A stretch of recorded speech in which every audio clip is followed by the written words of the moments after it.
Question de Monsieur Jacques Bompard à Madame la ministre de l'écologie. Vous avez la parole, Monsieur le député. Madame la Présidente, Madame le Ministre, je souhaite attirer aujourd'hui votre attention sur un dossier important pour la ville d'Orange, mais aussi pour tout le Nord Vaucluse, celui du complexe aquatique dit de la Colline. Lancé en 2005, ce projet ne s'est heurté dans un premier temps à aucun obstacle administratif.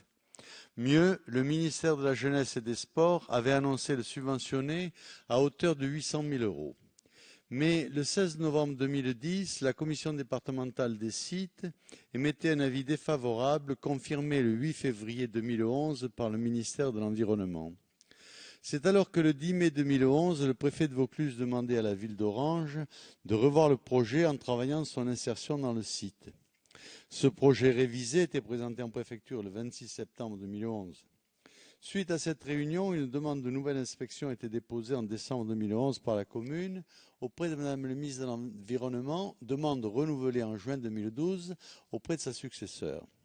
Cette demande recevait un accueil favorable et le 15 octobre 2012, une délégation d'inspecteurs des ministères de la Culture et de l'Écologie visitait le site. Depuis, la ville attend le rapport de cette délégation. J'ai dit plus haut, Madame le ministre, que ce projet était attendu par toute une partie du département de Vaucluse. J'ajoute qu'il est également crucial pour de nombreuses entreprises et dont de nombreux travailleurs. D'un montant total d'environ 25 millions d'euros, créateur de centaines d'emplois, ce chantier représente une opportunité considérable dans une période de crise comme la nôtre. Ce complexe aquatique répond à la fois à un besoin, mais aussi à une ambition légitime. Un besoin car la ville d'Orange se trouve aujourd'hui privée de piscine du fait du blocage de ce dossier. Une ambition légitime car le complexe aquatique d'Orange a vocation à rayonner sur tout un bassin de vie débordant même sur le Garaud-Danien et s'inscrivant dans la mise en cohérence voulue par l'État de la carte des intercommunalités. Aussi, Madame la Ministre, il nous importe aujourd'hui de connaître la position de l'État ainsi que ses éventuelles recommandations au regard des éléments et des enjeux en termes de territoire et de population sus-évoqués. Merci, Monsieur le député. Vous avez la parole, Madame la ministre. Merci Madame la Présidente. Monsieur le député Bompard, vous appelez l'attention de Madame Delphine Batho sur le complexe aquatique de la ville d'Orange, situé sur la colline de Sainte-Trope. L'intérêt historique, archéologique et paysager exceptionnel de la colline Sainte-Trope à Orange justifie des protections au titre des sites classés et des monuments historiques, auxquels veille en particulier Delphine Batho.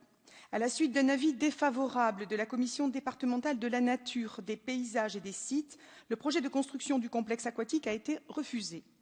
Il se situait certes à l'emplacement d'une piscine existante réalisée dans les années 60, mais son ampleur avait conduit la Commission à émettre un avis défavorable et avait demandé la démolition de l'existant. Une nouvelle proposition ayant été présentée, une mission conjointe de l'inspection de l'administration du développement durable et de celle des patrimoines a été diligentée pour examiner la faisabilité du nouveau projet. Les conclusions de ce rapport mettent à nouveau en évidence l'incompatibilité du nouveau projet avec la préservation et la mise en valeur tant du site classé de la colline de Sainte-Trope que des abords du théâtre antique d'Orange, monument historique inscrit sur la liste du patrimoine mondial de l'UNESCO. Chaque bien inscrit par l'UNESCO doit avoir un plan de gestion adapté qui spécifie la manière dont la valeur exceptionnelle du bien est préservée. Aucun élément nouveau ne paraît par conséquent aujourd'hui être de nature à modifier l'avis défavorable déjà émis sur ce dossier. L'importance du projet et l'extension qui est projetée pour ce complexe n'est pas compatible avec la capacité d'accueil des lieux qui nécessiterait un élargissement de la voie, aussi bien au niveau de l'emprise de terrain nécessaire que de ses modalités d'accès. Outre l'impact de la volumétrie du projet, c'est également la nature et l'importance du programme du complexe aquatique qui sont inadaptés dans ces lieux, dont la vocation d'espace naturel et de sites historiques doivent être confortées. Nous ne pouvons que vous encourager à rechercher un autre site qui permette à la fois d'offrir, comme vous l'évoquiez à l'instant, aux habitants une piscine et de préserver ce site exceptionnel que les Orangeois ont la chance de posséder. Le rapport des inspections générales sera prochainement transmis au préfet. Ces préconisations permettront de relancer des réflexions au niveau local. Bien sûr, on est conscient de la nécessité d'offrir aux habitants d'Orange un nouvel équipement aquatique Et la ministre de l'écologie en est complètement consciente, mais elle souhaite répondre complètement à leur attente. Mais en même temps, l'exécution d'un tel projet ne peut se faire que dans le respect des règles de préservation et de mise en valeur de la colline de Sainte-Trope. Merci Madame la Ministre. Monsieur le député, vous souhaitez reprendre la parole? Très sincèrement, tout ça. Dans le micro, monsieur le député.